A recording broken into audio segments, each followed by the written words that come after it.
Morning. Thank you for joining us. So I'm just going to wait probably about 30 seconds to allow people to get logged into the presentation, then we'll get started.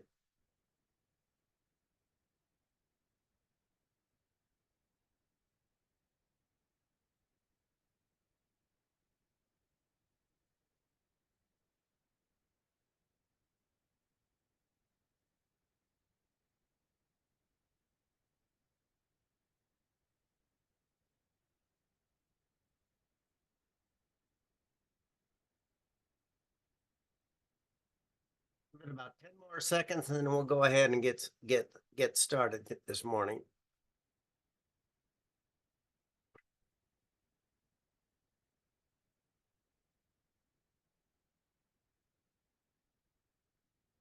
Alrighty, well, let's get started. Whoever joins later, they'll be able to catch up with us. Thank you for joining us today. We'll talk a little bit today about the DBE program in general, and then and some important new changes that actually took effect on May 9th that you may or may not be aware of, but can certainly impact you. And I want to make sure that you're aware of those new changes. So first, a little bit, one of the things I'll just mention too is that, again, like always, you'll receive copies of all these slides, as well as a link to hear the presentation again if you want to. But we're the Apex Accelerator. Formerly, we were called the Procurement Technical Assistance Center, PTACs. But we're administered locally by the Monterey County Business Council. And Apex Accelerator program has been around since 1985 and is funded through the Department of Defense. And there's actually 96 centers across the United States and in the U.S. territories, and there's 7 within the state of California. And the mission of all Apex Accelerators is to promote economic growth and employment opportunities in the local markets that they serve. And we do that by facilitating your access to the government marketplace. And that could be, although we're federally funded, federal, state, or local. I mentioned earlier that there's 7 Apex Accelerators in the state. We're this teal area in the Central Coast, Central Valley area. If you're on this webinar and you're from one of the other colored areas, you can either refer you to one of our colleagues, or you can just reach out to them. And they all have excellent counselors that can help you on your journey to government contracting. So a little bit more about the services we provide. First and foremost, confidential services with you. So anything that information that you share stays with us, and most of what we do is done through one-on-one counseling. We learn about your business, what you've done in the past, what you're currently doing, and then your goals for government contracting. The pre-award assistance that we provide is we kind of teach you how to go out and find opportunities out there. Where are some places on the internet where you can find opportunities? Help you review those notices that you see. Oftentimes when you first see one, they can be very confusing. They can be 100 pages long, and you can be kind of overwhelmed by everything that you see. So we kind of help break it down and simplify it for you to help you concentrate on the part that's really important to you. And then capability statements are basically a promotional piece that has been adopted by the federal government, and also a lot of prime contractors who sell to the federal government. You'll actually hear me mention capability statements later on in the presentation, but we can help you put one of those together. If you're pursuing government contracting, something you definitely should have. Post-award assistance, we help talk with you about any kind of conflicts that may arise when you're working on a contract. Talk to you about what debriefs are, and then whether protests for something that you pursued, you submit an offer, maybe you didn't get it, whether it makes sense to you or not. Outreach events, we're do a kind of a combination of promoting outreach events that maybe we're just going to participate in, or else somebody else is having. And at those events, we're just doing outreach, or like we're doing today, oftentimes we're actually doing some formal training at these outreach events as well. Bid matching is a service that we provide, which is basically we utilize a third-party vendor. We work with you, create a profile on your company, upload it into their system. Their system then will, on a daily basis, search thousands of websites where government entities post their contracting opportunities, and then they'll just email directly to you. So it's a very efficient way to do that. There are companies out there that charge from hundreds of dollars to tens of thousands to do this for you, but service that we provide to you at no cost. Certification programs, that's what we're talking about today. The DBE program, the Disadvantaged Business Enterprise program in particular, but there's others out there, woman-owned small business, service disabled veteran, the 8A, the Hub Zone. We can talk to you so that you understand what these programs can and cannot do for you, whether they make sense, etc. And kind of like I'll talk about later in the presentation, the supporting documents that you need to submit when you're pursuing one of these certifications. One of the great things is that there's no fees or commitment to you in working with us. So we're your tax dollars at work. So take advantage of that. So with that, I'd like to just mention the Small Business Development Centers, the SBDCs. The Central California network covers the majority of the service area that we cover, but SBDCs is an SBA program that is established to help small businesses write business plans. They provide assistance with like human resources, marketing, social media, helping you to put together a business plan so you can take that to a lender, those types of things. Oftentimes when we sit down and meet with you and understand where you are in your business or what are some of your needs, we may recommend you working first with the SBDCs or working in conjunction with them and us at the same time. So they're just a great strategic partner of ours. So take advantage of it. You can see on the right, there is their URL, their links for the Central California network. Once you get there, you can actually find an SBDC that's more local to where you're at. So there's, I think I could be wrong, about 10 or 12 SBDC offices in the Central Valley. So with that, let's jump into the program. So here's our agenda today.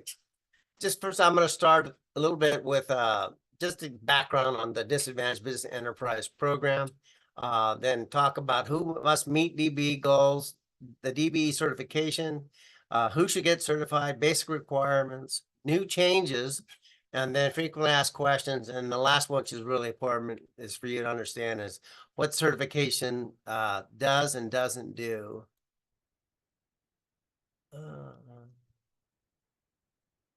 So with that, let me get rid of this.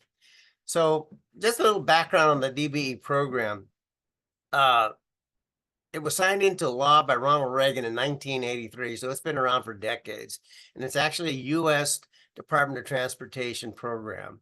The DBE, I'll read this. This is right from USDOT's website. It said the Disadvantaged Business Enterprise DBE program is designed to remedy ongoing discrimination and the continuing effects of past discrimination in federally assisted highway, transit, airport, and highway safety financial assistance transportation contracting markets nationwide.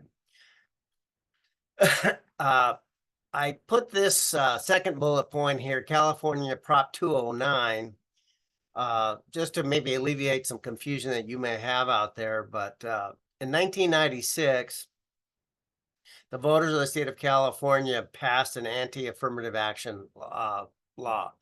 So basically, the state of California can no longer set aside contract opportunities for women or minority-owned businesses. However, with this DBE program, it's administered by the state. Each state is required to have a DBE program. And so if you're members of those two socioeconomic classes, you can still get certified. So I just kind of wanted to clear that up. Hopefully it didn't even confuse you even more. Let's see. So who must meet DBE goals? So any state and local government, public transport, airport agencies receiving funds from the US DOT. So what it is, the US DOT has this pool of money, and then basically what they'll do is, for the majority of the money, goes directly to the state departments of transportation. In the state of California, that's Caltrans. By doing so, then Caltrans agrees that then they need to implement this DBE program. But also local governments, if they're receiving funds directly for, say, a local transportation project, they in turn have to have a DBE program, need to meet DBE goals. So that you see local governments, public transit, airports, etc.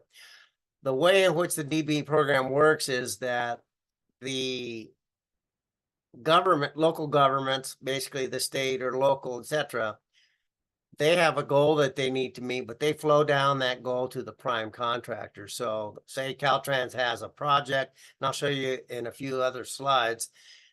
Caltrans will say, okay, whoever we award this contract to, the prime contractor needs to meet these DBE goals that are assigned to this project. So that's basically how it works. So most of the time you'll see, I don't want to confuse you, but I'll get to that. But again, this is the way it was designed in the beginning, that it flows down to prime contractors. So DBE certification. So it's administered by Caltrans, and then also this California Unified Certification Program, the CUCP. And one thing that the DBE program allows is that for every state to kind of administer how they do their certifications differently. So in the state of California, there are various entities, and I'll show you here in the next slide of who they are, that actually do the certifications. In most states, the Department of Transportation does it, but in some states, they'll actually have an office that's dedicated to women minority businesses, and they may then have a contract with the state Department of Transportation to do the certification for the Department of Transportation. But again, it's required by US DOT, and again, it really applies to highways, roads, railways, airports. This next bullet point, commercially useful function, and we'll talk about that more, but whoever gets certified needs to actually do a commercially useful function on the project. Commercially useful function means they need to actually do the work themselves, or a significant portion of it. They can't just be what's called a pass-through. It's important to note that not all projects will have a goal or condition of award, and I'll talk about that in a little bit more, but not all projects do. So if you look at Caltrans projects, you'll see that some have goals, some don't have goals, and there's reasons behind that I'll get into. This last bullet point is really important, is that it's more advantageous for subcontractors. So the way back in the 80s when this program was first designed, basically it was designed so that the DOTs, the local governments, would hire a prime contractor, and then the prime contractor would hire DBE firms as subcontractors. There are some cases where you might have a prime contractor that is also DBE, but in probably over 90% of the cases, the DBE goals are met through subcontracting opportunities. So I always kind of tell people, if you're a general contractor, be willing to be a GC on one project, but maybe on this other project that has DBE goals, you're a subcontractor, because you're still creating cash flow, making money for your business. So I mentioned earlier this CUCP, so this California Unified Certification Program. So in the state of California, they basically have allowed all these different entities you see here: Caltrans, City of LA, LA Metro, BART system, City of Fresno, etc. You can go to any one of these and they'll actually do the certification for you. One thing is that every state uses the exact same forms that you need to fill out in order to get certified, and they require the same type of supporting documentation in order to get certified. So it's US DOT forms that you're filling out. So that's one thing that can't be altered by any state. So they all follow this process. One thing that I would say in the process is that to get certified as a DBE, it requires a site visit. So it might be easier for a site visit to be conducted. Say, if you're in the city of Fresno, physically located there, it may be easier for them to do the site visit versus sending somebody from Caltrans who may be a further distance. So it may take longer for them to do that site visit and finalize your certification.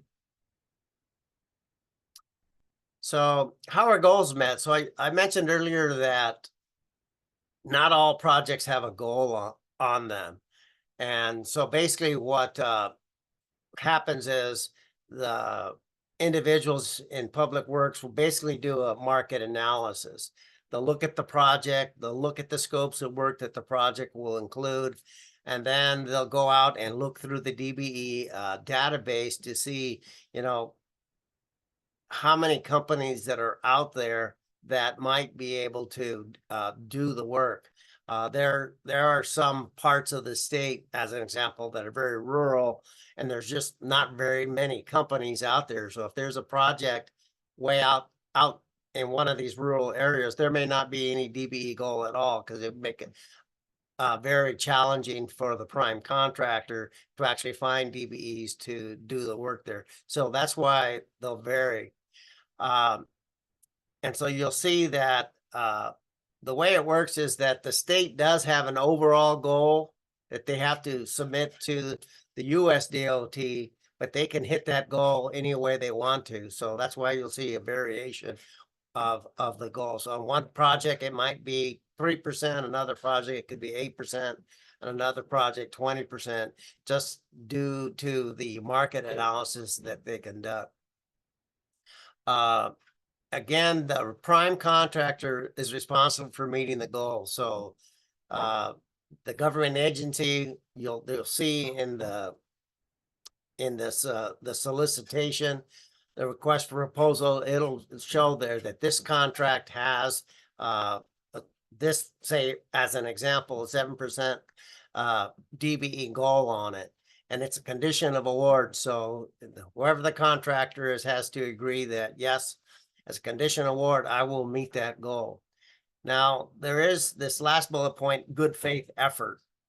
And that term basically is used because there might be a case where, as hard as the prime contractor attempts to meet that goal, they may not be able to meet it, but they need to show a good faith effort in order that they tried to meet the goal, and they need to be able to provide what they did in order to hit that goal to their government customer. So again, they need to show that they send out notices to entities like ourselves, to various, they posted the information on various bid boards, maybe held some events, different kinds of things like that, to show that they did a good faith effort in order to achieve the goal.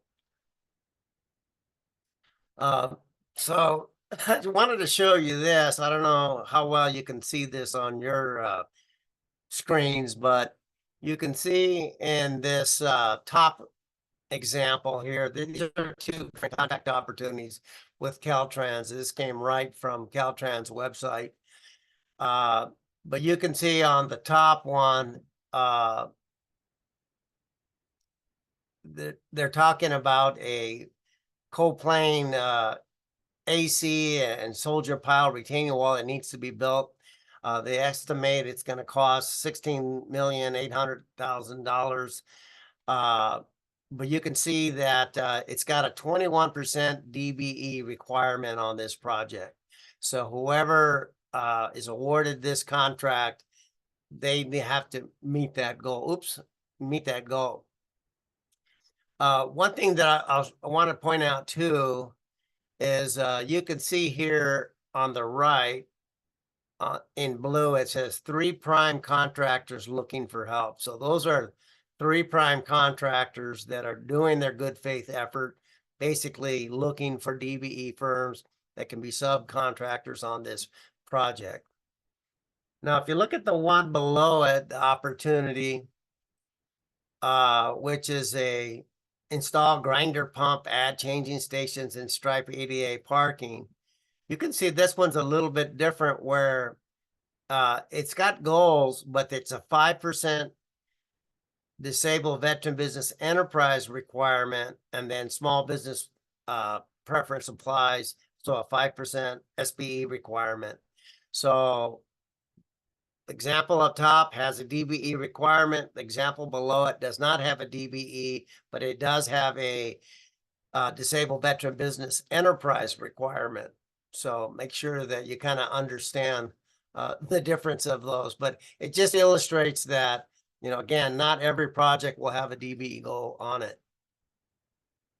So who should get certified? So as I mentioned, the way this program was designed decades ago, this is basically, it's designed for primarily for subcontractors. And again, it's mostly horizontal construction, horizontal meaning you do work on roads, sidewalks, bridges, those types of things. Vertical construction does apply. So typically, you know, you think about things like airports, stations, etc. So you're building a building versus building like a highway. So there are opportunities there. So that's something to keep in mind. A&E firms also there are opportunities for A&E firms, but it is more difficult. For years and years, it's almost been like the thought was, well, DBEs will be okay as far as subcontractors on projects, but DBE firms aren't qualified to do any of the architectural engineering work. That has been because of pressure from various groups. That has changed somewhat. I'll talk a little bit about more of that later, but it is more difficult in order to, if you're an A&E firm, to be a sub. But what you're seeing is more like DOTs putting pressure on some of these large engineering firms that get these contracts to utilize smaller engineering firms to do different scopes of work. Likewise, consultants, it's difficult to get be part of a project leveraging your DBE status as a consultant, but typically if you go and you establish a relationship with somebody, they know what you do, they know that you're professional and you're good at it, that might help sweeten it that they would include you on a project. And then construction material suppliers. So that is one thing to think about just in general is everybody's risk averse. So the prime contractors looking for good subcontractors or looking at different scopes of work, but that are, you know, less risky. So that if something goes wrong, it's not going to cost them a ton of money. Construction material suppliers can get certified as DBE firms, but the value of the contract, the total value of the contract can't go towards the DBE goal, whereas hiring a subcontractor, 100% of that can go towards achieving the goal, but with material suppliers, they can only count 60% of the value of the material supplied by the DBE contractor. So real quickly, I'm going to go through these basic requirements. How am I doing on time? Okay. To get certified, you need to be a U.S. citizen. 51% of the company needs to be owned by a person or individuals that are either women or minorities. And then the business needs to be small based upon the SBA small business size standard. Then with control, I'm going to go into more of these in detail here in a second. And then the DBE, the 51% owners need to be in control of the business, and they need to have a personal net worth that we'll talk about, because that's one of the changes too that's been significant. So with the ownership, again, multiple owners are permitted. So there can be, say, if you have, say, 3 owners of a company, if 2 owners make up 51%, at least 51%, then the company can be certified. And again, they need to be owned by disadvantaged individuals, which are considered women or minorities. It's important to note that every owner that owns at least 10% of the firm must provide individual tax returns and financials. So what they're looking for there is that if you have one person who's an owner, but that is a high net worth individual who owns at least 10% or more, maybe they're even kind of a silent partner, that company would not be able to get certified because of the wealth of that one owner. So I've seen cases where there's companies that have several investors in it, and some of those investors just are not willing to share their financials. So that person just decided, well, I guess the DBE program's not for me. Oh, so that's what I just mentioned, this last bullet point. If applicable, no owner can have a personal net worth more than is permitted.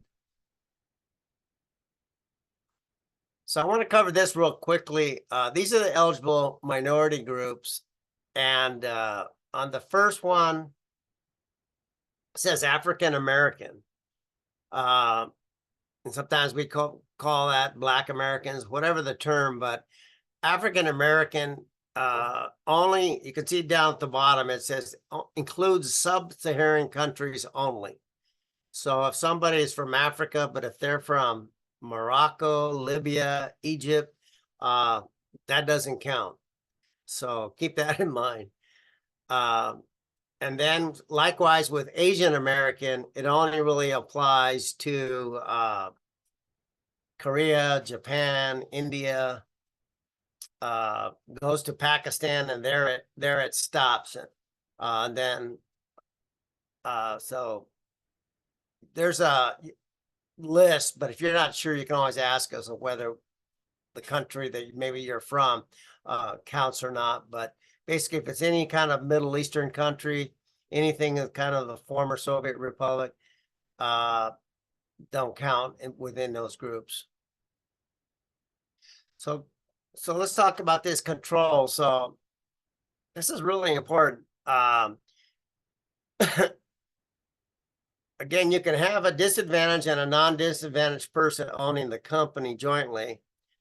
That's fine. Again, the disadvantaged person must be the majority owner, at least 51%. But then more importantly, that person that owns 51% of the company, typically because of its DBE, there's most DBE companies are construction contractors.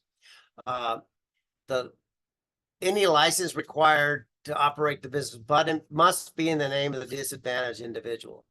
So one of the things that we see is that you have a husband and wife, they own a company. They say that she owns 51%, but the contractor's license is in the husband's name. They won't certify a company like that because they'll say that the husband has the technical expertise to run the business and that she doesn't, and has the ultimate control. There are other things that they look at, but as you can see here, the disadvantaged person must also hold the highest office as outlined in the company's governance documentation. So they need to show that, they're the CEO, president, whatever. But they'll look at things like, articles of incorporation, bylaws, those kinds of things. Who has power in a meeting to, make the final decision on something. And that's something that is actually a change that you'll see that I'll talk about here in a minute. Personal net worth, I'll talk more about it, but it is now $2.04 million. It used to be 1.3 million, so they've raised that significantly. Personal net worth excludes your business equity and excludes primary residence. So basically, they want to know that, what your personal net worth is, but all the money you have invested in the business isn't counted. And then your primary resident isn't counted. Typically, with somebody who personal net worth is kind of much higher than that, is they may have a second home or something that's worth a lot of money that then puts them kind of over that limit. But now that it's 2.04 million, I think it allows a lot more individuals to qualify as a DBE firm for probably over a decade, if not longer. It used to be 750,000. And again, it doesn't include any kind of IRA or similar retirement funds that you would incur significant penalties for early withdrawals. So oftentimes, people work for a company for years, they invest money in a pension or an IRA, and which is a good thing. You want to do that. So they made a decision several years ago that they're not going to look at that in the personal net worth. So quickly, I'm just going to go through these. The typical documentation is, I should take out that bullet point. They're very similar, but subtle differences. But basically, they want proof of minority status. So typically, they're going to want to see that if you're flying as a minority, they want to see your basically your birth certificate that shows something on it that identifies your race. And it could be like maybe either your birth certificate, it could be your passport or citizenship papers, those kinds of things. But they want to see financials on the business, typically going back a couple years, tax returns for you and the business. If the business is incorporated, they want to see the articles of incorporation. If it's an LLC, they want to see the articles of formation, bylaws. They want to see meeting minutes. Oftentimes, when you look at articles of incorporation or the bylaws, it says that there will be, annual meetings, and so they want to see the minutes from those meetings. Business license, specialty license, and so again, when you think of DBE and how most of it goes to construction companies, they want to see your contractor's license, a personal net worth statement, a bank signature card or a letter from the bank that basically identifies who has signing authority on checks. They want to see resumes of the owners, so that helps them with the control issues. Any kind of leases that you have, same thing with loans. Source of an initial investment. And then if you're incorporated, they want to see actually stock certificates and a stock ledger. One of the things that I tell people too, that it's real common that if you have a real small privately held corporation, maybe you never went out and had stock certificates made, or you have a stock ledger, the one owner has all the stocks, and so, but we can help you put something like that together to satisfy them. So here's the new changes.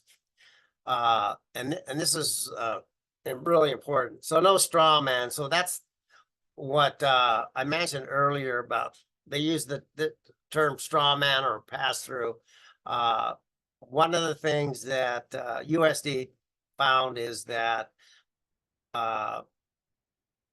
there have been prime contractors that have used companies that were DBE certified, but really the DBE firm really wasn't doing anything.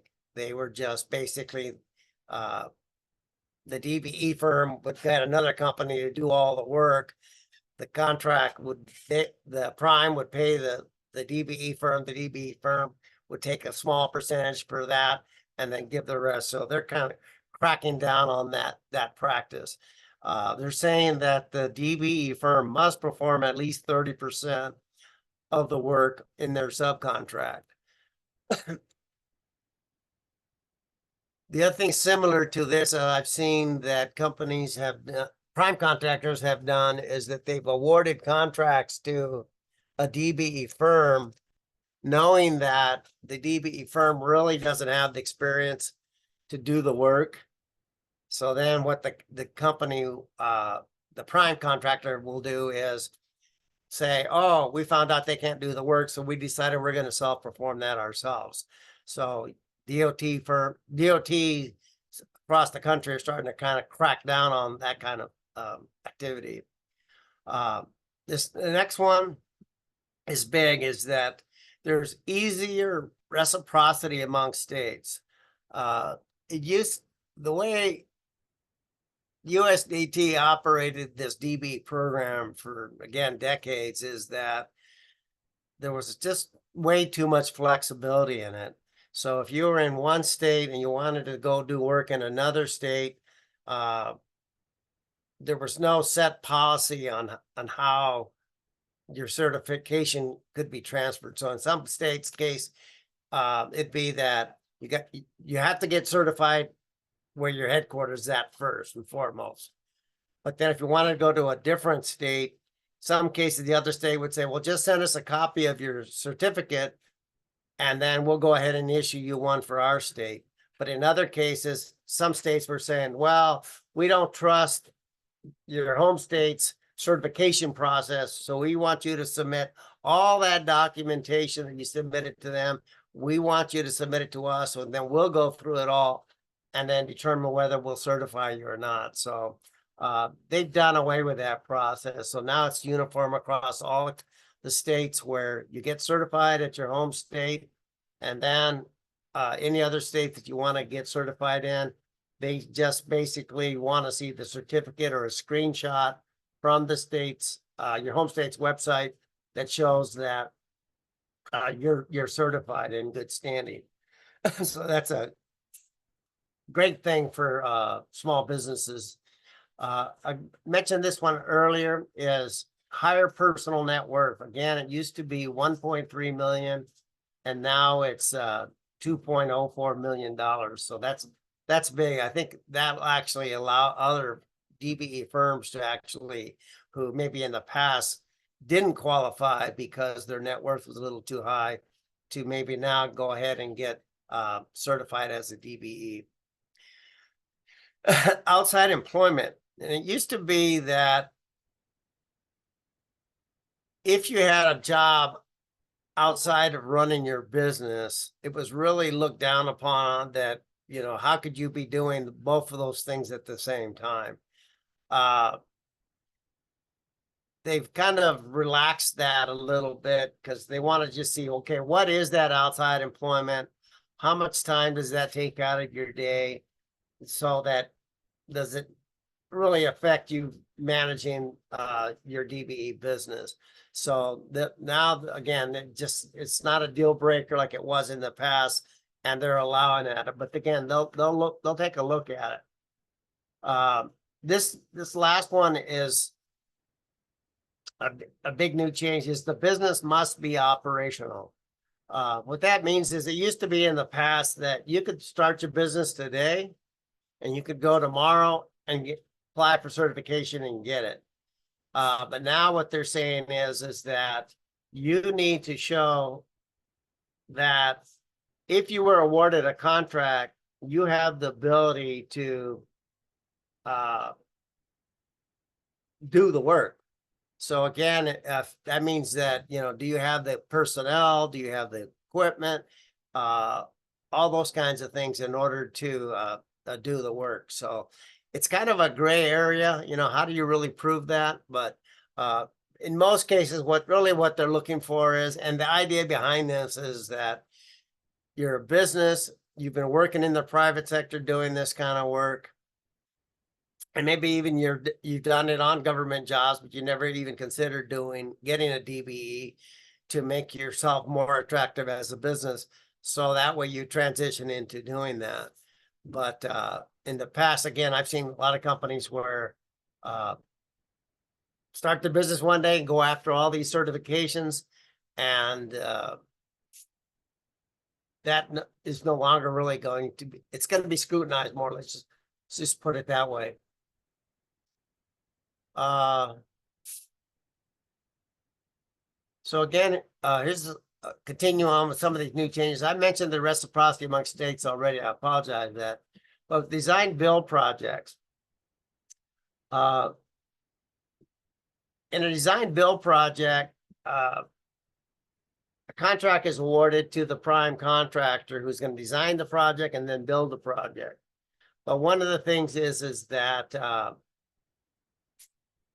they're going to ask the prime contractor to put together this DBE performance plan, identifying different scopes of work in the project that they feel that they can then meet their DBE goal on, identify that scope of work, identify the dollar value of that scope of work, and that way the DOT basically can track that to make sure that the prime contractor who's awarded the design build contract actually meets those goals.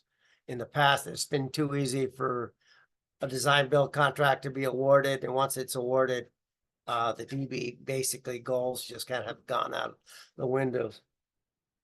This next one is important.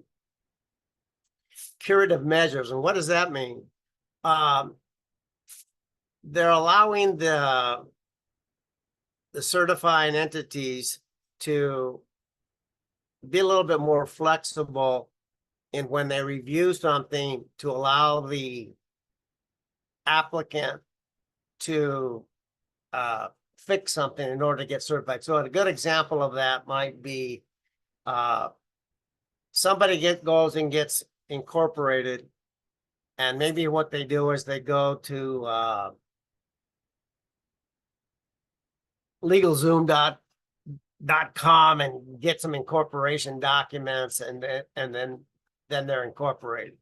That's great. But once you look at that document, there may be some things in there that are kind of restrictive when it comes to control or something like that. And the reality is that it doesn't really apply to them. So it allows the certifying agency to go back to the company and say, well, we see some problems in your, say, articles of incorporation or your bylaws, but we'll give you 30 days to go and correct those, fix those, and then we can go ahead and certify. So it allows for that. Whereas in the past, if you had applied, you would have to wait, I think it was a year before you could reapply for certification. So it makes it a little easier if they find something like that that's kind of minor for the DBE applicant to fix. One of the things that occurred during COVID is that some states started doing these virtual site visits. So since people couldn't or didn't want to travel and do site visits because of COVID, some states were doing virtual site visits. In the state of California, they never did virtual site visits, but now they're actually allowed. And this may help too, especially for firms that are in more of a rural area, for them to get certified faster, because I know in the past, sometimes if you are kind of in a rural area, you may wait a long time. Like, they've reviewed all your documents, everything looks good. The only thing that's holding up the certification is the site visit. But for them to actually get someone to come out and do that site visit, you may be waiting a couple months just for that to take place. So this helps it streamline the process. But another thing that they've added is that the site visit may include a job site visit if applicable. So if you are actively working and you've got on a job, they may say, well, we'd like to not only just go to your office, we'd also like to come out to the job site and see you actually doing the work that you say that you do. So that's a new one. But again, that's added because of the fact that they want to make sure that the DBE really has the ability to do the work.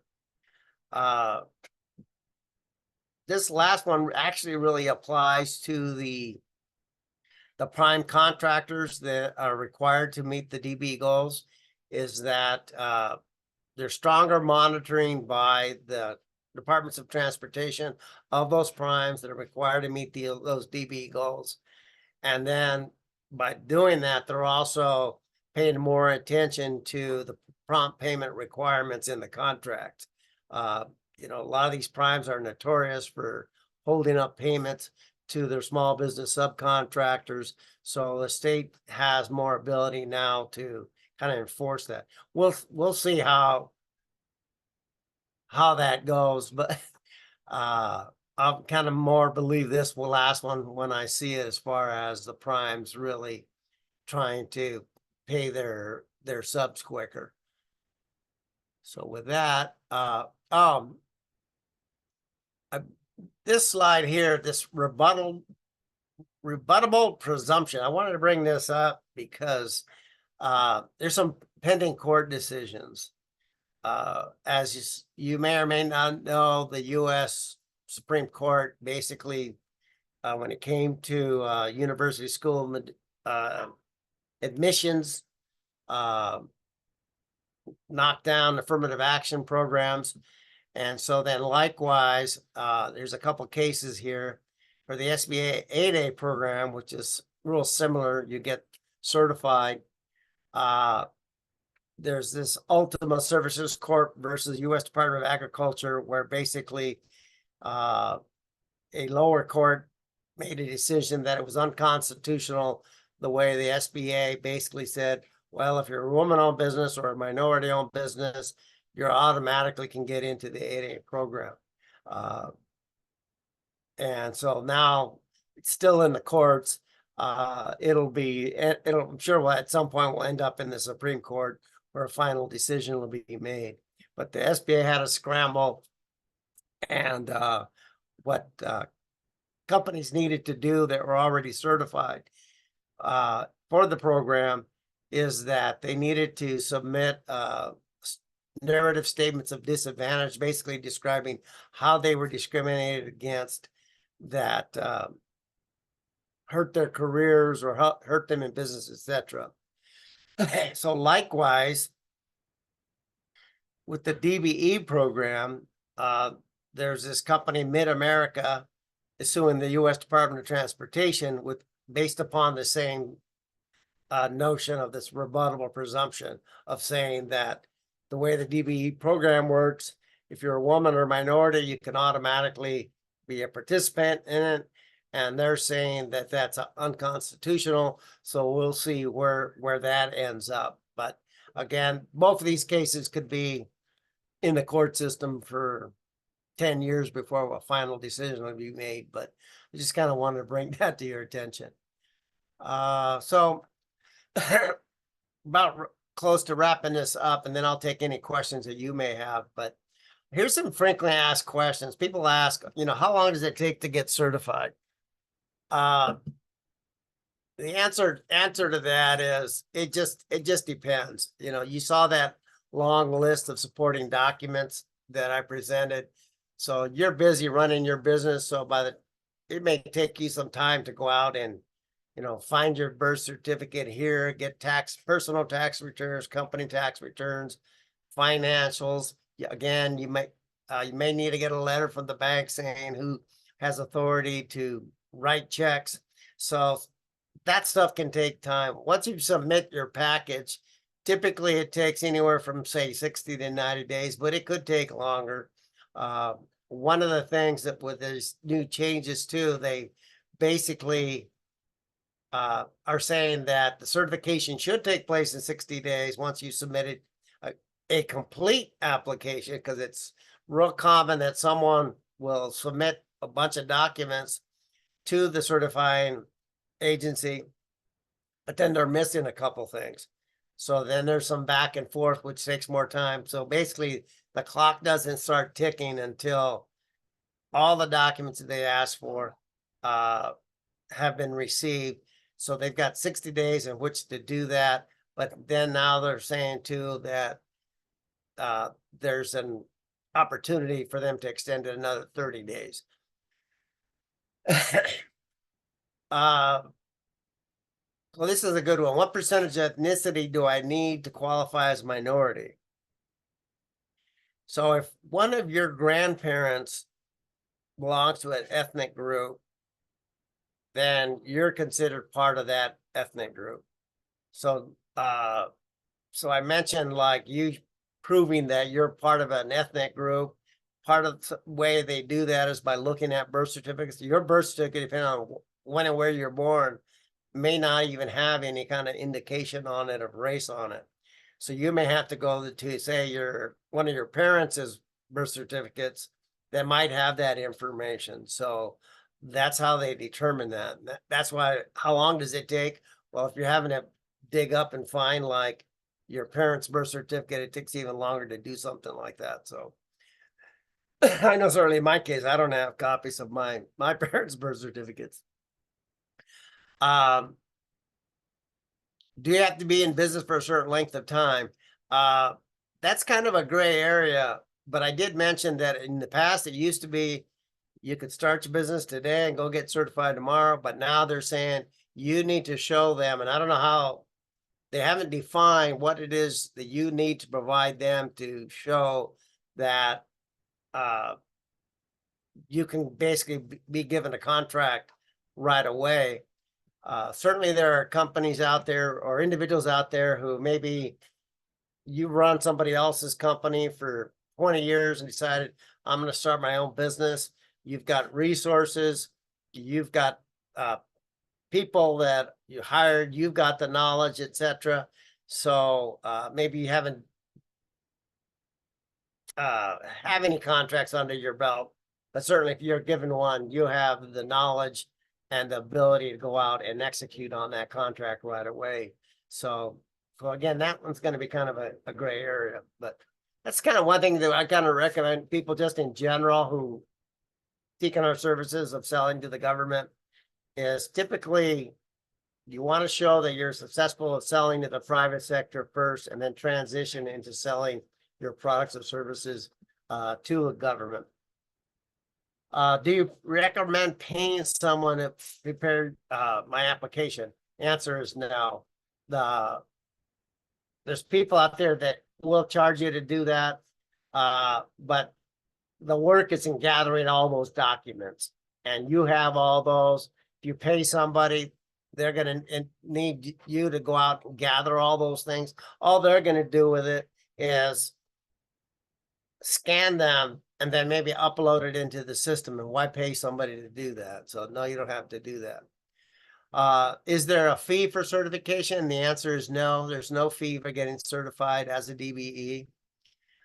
Can a franchise business be certified? And the answer to that basically is no, because the way franchises are looked at is that the franchisor has too much control over the franchisee. And so that's why basically a franchisee can't be certified. So this is kind of the last slide. I'll take any questions you have, but this is important. What the certification does and doesn't do. Basically shows that you have a certified business, but it doesn't guarantee you any contracts doesn't guarantee you any access to decision makers. It doesn't make you more attractive to a lender or surety.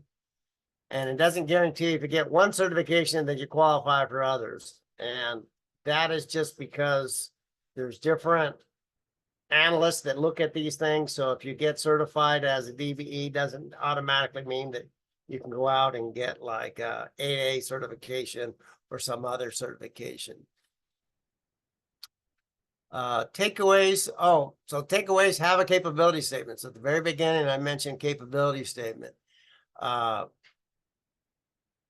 Reach out to us. We tell you what, show you what those are, give you some good examples, have you put together a draft, have us look at it, have us give you feedback. But you want that capability statement to be able to promote your company to a company that potentially could use you as a subcontractor. Oftentimes, when you're at say an outreach event, and there are some prime contractors there that are always looking for subs, that's going to be one of the first things they're going to say is, hey, do you have a capability statement? So you want to have one of those. You want to register with the prime contractors. So you saw on that Caltrans screenshot I showed that there were some primes there looking for some DBE firms, but large primes that do a lot of this kind of work for DOTs, they have their own databases of companies that they reach out to. So you want to contact them, register with them. They often have like a portal where you basically submit like a subcontractor qualifications, etc. So, and if they're going to vary from company to company, but you want to do that. Again, if you can, try to meet with the primes to discuss your qualifications, your experience, etc. You know, people like to do business with people they know. So anytime you have an opportunity, if you're at an event, that's great. But it doesn't hurt for you to try to approach a prime and say, hey, I'd like to talk to you about some future projects that are coming up. We were talking yesterday that up in Stockton, there's going to be this huge project where they're going to build a new viaduct, and Hewitt is going to be the prime on that project. Well, no time like the present to start establishing a relationship with Hewitt that you'd like to be a subcontractor, leveraging your DBE on that project. And that project will have a significant DBE goal on it. This next one, certifiers can always ask for more information. So you saw that list of stuff that I presented, but they can always ask you for more information. So just kind of keep that in mind. And again, I said this a couple times, certification doesn't guarantee you a contract. So again, you've got to go out and market this. That's the last bullet point. You know, sell your experience, not your socioeconomic status. People want to know that you can do the job and you can do it on time, on budget, all those kinds of things. There are other companies out there that do exactly what you do that are DBE certified. So you want to be able to sell your value proposition, not just the fact that you happen to be DBE certified. So with that, quickly, upcoming webinars. I'm going to do one on the SBIR STR program, June 6th, June 13th. Talk about subcontracting and teaming strategies to grow your business. And this is a great, the DBE kind of ties into teaming a lot too. So that may be a good one. So let's see what I have here in questions in the Q&A. Somebody asked, what's the difference between a DBE and a small disadvantaged business? Basically, the individuals are the same when you qualify as a small disadvantaged, for a small disadvantaged business or a DBE. The DBE means that you're certified as a disadvantaged business enterprise. The SDB is typically something that you self-identify yourself for federal contracts as a small disadvantaged business, but you'll never see an SDB contract set aside. The only one that you might see that an SDB would qualify as is that if you're certified through the 8A program, the 8A firms are all SDBs, but you can be an SDB without being certified. Someone asks, once you're certified as a DBE with specific agency, is it possible to get another agency review our updates, renewals? Or do we have to stay with the original certifying agency? That's a good question. I don't know. One of the things that when you get certified is once a year you need to submit like a document that says, you know, everything really hasn't changed with the company. And so that way your certification is renewed. And then every 3 years, they want to see then also tax returns and financials on the company so that they can see whether or not when you said that nothing has changed with your company, that in fact that is the case. But I don't know, like as an example, if you originally certified by, say, the city of Fresno, and if you had to do any kind of an update, etc., could you just go straight to Caltrans and do that? So that is probably something I'll explore, and then maybe Sarah, if you shoot me an email, I'll remember it once I find the answer. Shoot that answer. And then Sarah asks, how will a straw man change be enforced? How can we not support on this?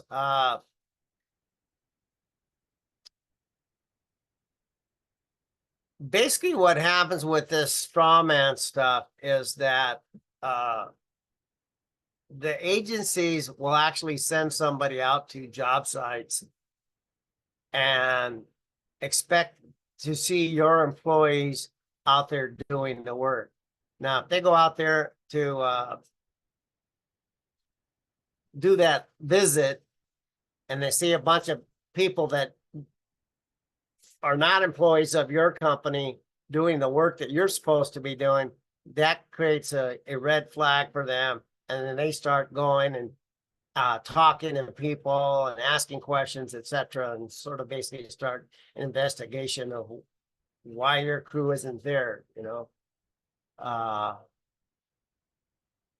Yes, basically that's how they enforce it. I mean, they'll send people to job sites to really see who's actually out there doing the work.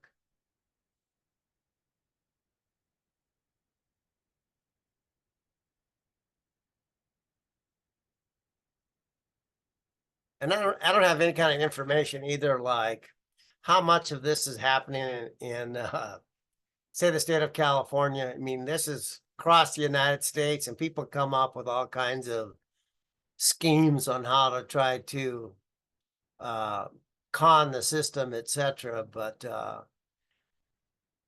you know, it's just not fair to other DBEs if you're engaged in that kind of activity where, you know, you're just a pass through. Somebody gives you a contract, you don't do any work, and you go out and hire somebody else to do it. So with that, I don't see any other questions in the Q&A. As I mentioned, you'll receive a copy of this presentation and a link to the recording if you want to listen to it again. If you have any other questions that you have after maybe sitting back and thinking about this, just reach out to us, and then we'll answer any other questions that you may have. So with that, we're about 5 minutes long. So thank you very much for joining us, and then we'll see you next time.